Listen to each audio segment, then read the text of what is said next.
Le mot latin texere signifie tisser. Nous le retrouvons en ancien français, ici, sous la forme tistre, qui donnera plus tard, au XVIe siècle, un mot que nous connaissons, eh bien, tisser. Revenons à tistre. Tistre, eh bien, un participe passé. Ce participe passé, c'est tissu. Eh bien, nous, il deviendra un substantif. Et nous avons dans notre langue tissu. Un tissu. Repartons de texere comme nous faisons d'habitude. Suivons le petit chemin que je vous ai fait ici.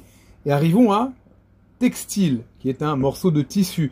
De textile, je vous passe, on est sur un format court, toutes les explications phonétiques, nous passons, de textile, nous passons à toile. Hein, de texere, latin, nous arrivons à textile français, et ensuite à toile. Repartons, et maintenant, regardez bien, c'est déjà un peu plus curieux ce qui va se passer maintenant. Enfin, j'imagine que vous allez trouver ça peut-être un peu plus curieux. Eh bien, de texere, il y a un participe latin, textus, qui signifie tisser. Hein. C'est un morceau de tissu où ça trame, vous savez, le fil que l'on passe en longueur, si je ne m'abuse. Hein. Vous me reprendrez dans les commentaires si jamais je me trompe, mais il me semble que c'est ça, c'est le tissu que l'on passe pour tout simplement coudre. Et c'est d'ailleurs de ce sens-là que le sens de textus va évoluer en enchaînement d'un récit. Et vous me voyez peut-être venir, hein. Eh bien, en français, nous avons un texte. Un texte que nous écrivons comme celui-ci, mal écrit, j'en conviens, pardonnez-moi, hein. J'ai eu la remarque, donc je vous le dis ici, désolé.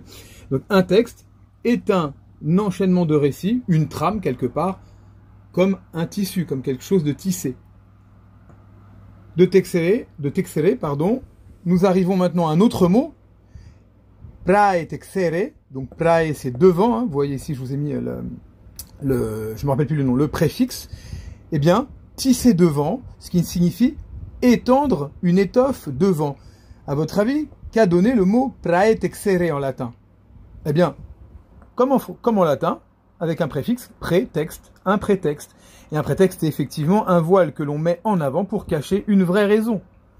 Ainsi, texere, qui signifie tisser, eh bien, donne effectivement toile, textile, tisser, enfin tous ces termes-là, mais aussi le texte que nous écrivons, comme une trame sur un papier.